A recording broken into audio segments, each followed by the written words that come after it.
La promesse de la vie parfaite. L'enseignement de la vie parfaite affirme que le principal rôle de Dieu est de satisfaire vos désirs personnels, en garantissant la santé, la richesse et le confort si vous avez simplement assez de foi. Il le présente comme une sorte de génie céleste, existant pour financer vos rêves et vous protéger des difficultés. Ce message contredit directement les Écritures. Jésus n'a jamais promis une existence facile et prospère. Au contraire, il a dit, si quelqu'un veut venir après moi, qu'il renonce à lui-même et qu'il prenne sa croix chaque jour. Luc 9, verset 23. La voie étroite qu'il décrit est marquée par les épreuves et l'opposition, non par un succès ininterrompu. Les serviteurs les plus fidèles de la Bible en sont la preuve.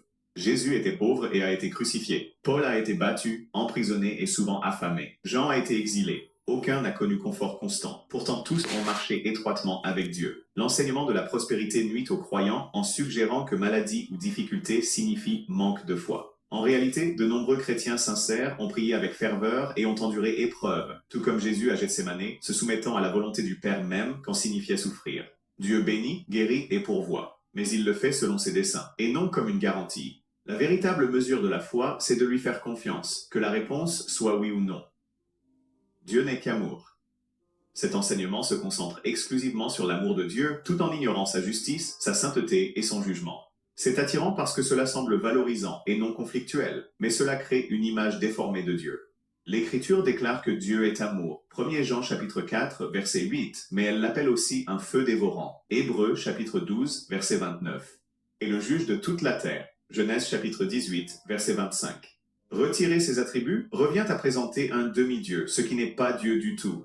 La véritable grâce, selon Tite chapitre 2, versets 11 à 12, enseigne aux croyants à renoncer à l'impiété et à vivre de manière juste dans ce monde présent. La grâce n'est pas une permission de pécher, c'est la puissance d'être libéré de l'emprise du péché. Lorsque les églises refusent de prêcher sur la repentance, la sainteté ou la réalité du jugement, elles laissent aux gens une fausse assurance qu'ils peuvent rester dans le péché et être tout de même en règle avec Dieu. Jésus lui-même a enseigné que tous ceux qu'il appelle Seigneur n'entreront pas dans le royaume des cieux, mais seulement ceux qui font la volonté du Père. Matthieu chapitre 7, verset 21.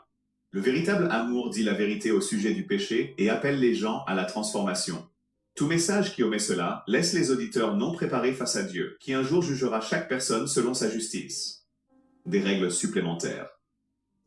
Le légalisme ajoute des exigences humaines à l'évangile et les considère comme des conditions pour le salut ou la maturité spirituelle. C'est l'évangile des pharisiens, fait de traditions humaines, de listes de performances et de règles rigides qui vont au-delà des Écritures. Des exemples incluent le fait d'affirmer qu'une personne n'est pas sauvée tant qu'elle n'est pas baptisée, d'insister sur l'absence du Saint-Esprit à moins de parler en langue, ou d'exiger l'observance de certains jours ou rituels pour rester acceptable devant Dieu. Bien que le baptême, les dons spirituels et les disciplines soient précieux, ils ne constituent pas la base du salut. Éphésiens chapitre 2, versets 8 à 9, le précise clairement. C'est par la grâce que vous êtes sauvés, par le moyen de la foi et non par les œuvres, afin que personne ne puisse se vanter. Le danger, c'est que le légalisme déplace la confiance de l'œuvre accomplie du Christ vers la performance personnelle. Cela peut engendrer de l'orgueil chez ceux qui respectent les règles et de la condamnation pour ceux qui ne les respectent pas. Jésus a averti dans Matthieu chapitre 15, versets 6 à 9, que les traditions peuvent annuler la parole de Dieu, remplaçant la véritable obéissance par un rituel vide. Le brigand sur la croix prouve que le salut vient de la repentance et de la foi seule. Aucun rituel, aucun registre de bonnes œuvres.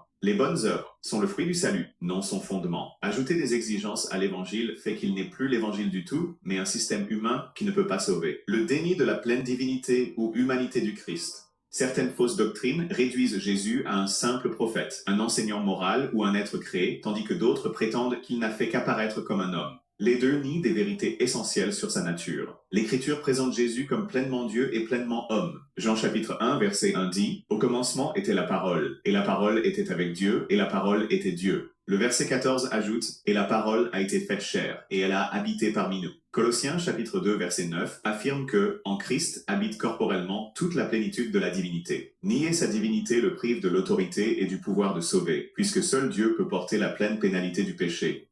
Nier son humanité efface sa capacité à être notre substitut, puisque le sacrifice pour le péché devait être humain. Hébreux chapitre 2, versets 14 à 17 explique qu'il est devenu comme nous en tout point afin de faire l'expiation pour nos péchés. Les apôtres ont mis en garde contre les enseignements qui déforment qui est Jésus. 1 Jean 4, versets 2 à 3 déclare que quiconque ne confesse pas Jésus-Christ venu en chair n'est pas de Dieu. Suivre un Christ qui est moins que pleinement divin et pleinement humain, c'est suivre un faux Christ qui ne peut pas sauver.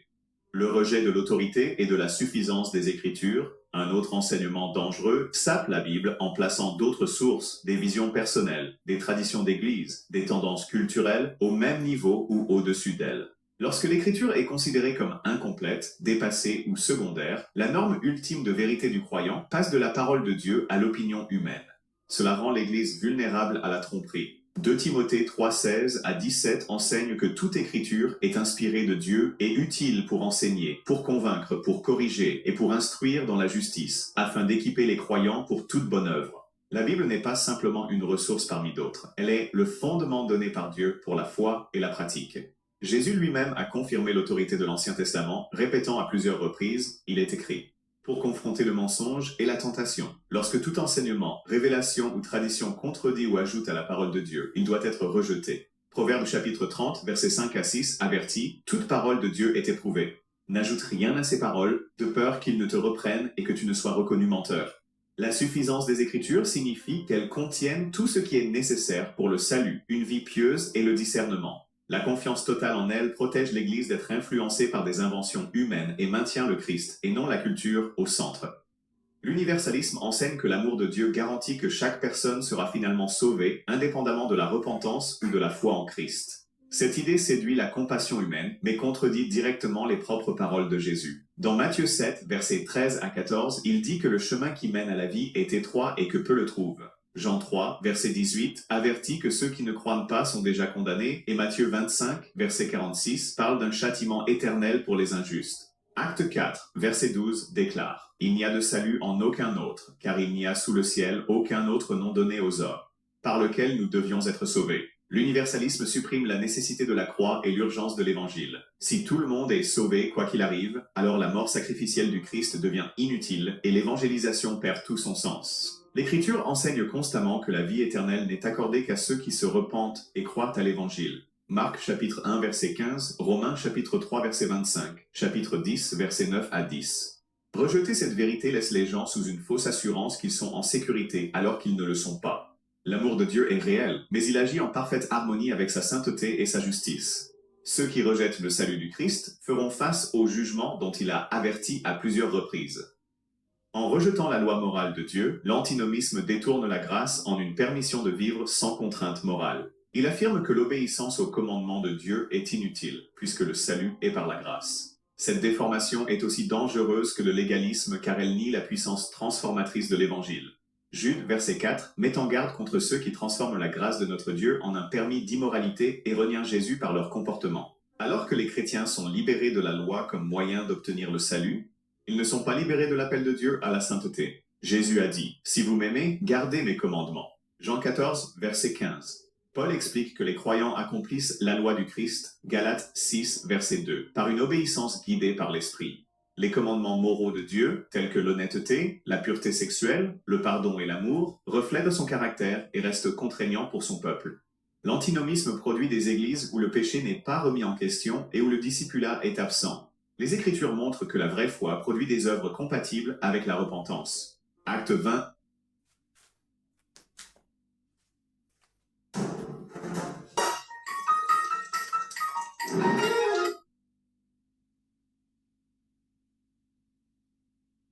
Acte 20, 6.20, Jacques 2.10, 7. La grâce non seulement pardonne, mais transforme aussi. Un évangile sans appel à une vie sainte est incomplet, et ceux qui prêchent un tel message risquent de conduire les gens à une séparation éternelle d'avec Dieu sous l'illusion de la liberté.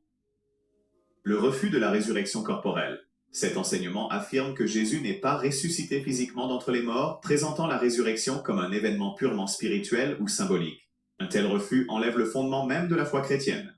Paul le dit clairement dans 1 Corinthiens 15, verset 17. « Si Christ n'est pas ressuscité, votre foi est vaine. Vous êtes encore dans vos péchés. » La résurrection n'est pas une croyance optionnelle. Elle est la preuve centrale que Jésus est le Fils de Dieu et que son sacrifice a été accepté par le Père. Les évangiles rapportent que le tombeau était vide et que Jésus est apparu physiquement à ses disciples. Ils l'ont touché, ont mangé avec lui et ont vu les cicatrices dans ses mains et son côté. Luc chapitre 24, versets 39 à 43. Jean chapitre 20, verset 27. Ces rencontres confirment que la résurrection était corporelle, non imaginaire. Nier la résurrection détruit également l'espérance du croyant, l'espérance pour l'avenir. Romains chapitre 8, verset 11, promet que le même esprit qui a ressuscité Jésus donnera la vie à nos corps mortels. Si la résurrection de Jésus est réduite à un symbole, la garantie de notre propre résurrection s'effondre. Les apôtres considéraient cette vérité comme non négociable, car sans elle, l'Évangile perd à la fois sa puissance salvatrice et sa promesse ultime de vie éternelle. De nombreux chemins vers Dieu. Le pluralisme religieux enseigne que toutes les religions sont des voies également valables pour atteindre Dieu. Il présente Jésus comme l'une des nombreuses options spirituelles plutôt que comme l'unique sauveur. Cela s'oppose directement à sa propre affirmation dans Jean 14, verset 6. « Je suis le chemin, la vérité et la vie. Nul ne vient au Père que par moi. » Les apôtres ont repris cette exclusivité, déclarant dans Acte 4, verset 12, qu'il n'y a de salut en aucun autre. Le pluralisme peut sembler tolérant, mais il prive l'Évangile de son urgence et de son unicité. Si tous les chemins mènent à Dieu, la croix devient inutile et la mort du Christ n'est plus qu'une simple expression culturelle de la spiritualité. La Bible présente constamment une seule voie de salut, la repentance envers Dieu et la foi en Jésus-Christ. Actes chapitre 20, versets 20 et 1. Cet enseignement ignore également le fait que différentes religions enseignent des visions fondamentalement opposées de Dieu, du péché et du salut. Elles ne peuvent pas toutes être vraies en même temps. Accepter le pluralisme, c'est rejeter l'autorité de Jésus et le message clair des Écritures. La foi chrétienne repose sur la conviction que Christ seul a réconcilié l'humanité avec Dieu par sa mort et sa résurrection, et qu'en dehors de lui, il n'y a pas de salut. La prospérité par le péché. Cet enseignement affirme que Dieu bénira même la désobéissance délibérée si elle produit un succès visible, de l'influence ou de la croissance. On le retrouve souvent dans des ministères ou des vies personnelles où la cupidité, la malhonnêteté ou le compromis moral sont excusés comme stratégiques pour atteindre un objectif plus grand. En pratique, cela considère les méthodes pécheresses comme acceptables si elles semblent faire avancer l'œuvre de Dieu. Les Écritures sont claires, la bénédiction de Dieu ne vient jamais par le péché. Proverbe 28, verset 13 dit « Celui qui cache ses fautes ne prospère pas, mais celui qui les avoue et les délaisse obtient miséricorde. » Le psaume 1 décrit la personne bénie comme celle qui ne marche pas selon le conseil des méchants. Jacques 4, verset 4, avertit que l'amitié du monde est inimitié contre Dieu, rendant le compromis spirituellement dangereux. Lorsque le péché est justifié au nom des résultats, le message devient que la fin justifie les moyens plus importants que les commandements de Dieu. Cela s'oppose directement à l'exemple de Jésus, qui a refusé l'offre de Satan de recevoir les royaumes terrestres en échange de l'adoration. L'obéissance compte autant que le résultat. La véritable bénédiction découle de la fidélité à la parole de Dieu, même si le chemin est plus lent ou plus difficile, car cela s'aligne avec sa sainteté et ses desseins éternels.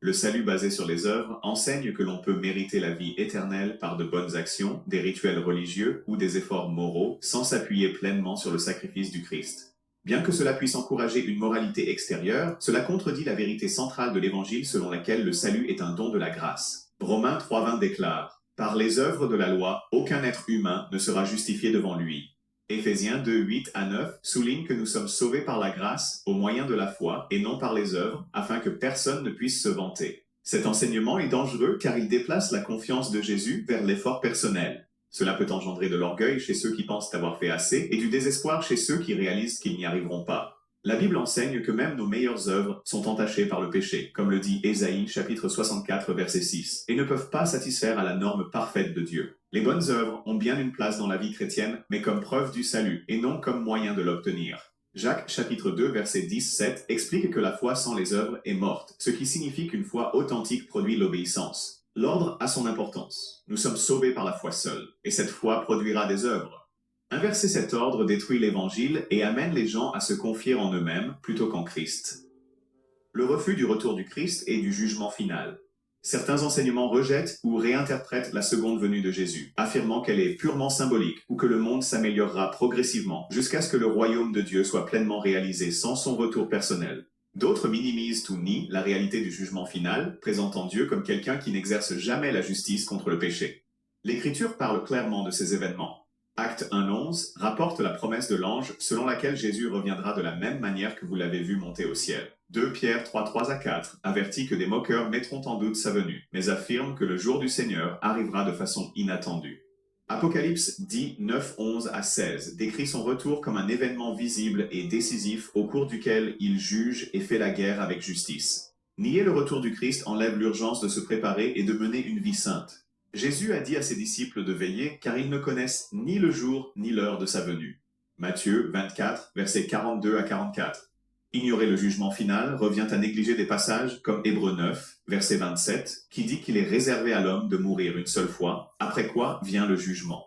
La promesse du retour du Christ et la réalité du jugement sont des moteurs essentiels pour persévérer, obéir et proclamer l'Évangile jusqu'à son retour. Et si les pensées même que vous croyez être les vôtres avaient en réalité été implantées par quelqu'un d'autre? Les tactiques les plus dangereuses de l'ennemi sont celles dont vous ne vous rendez même pas compte.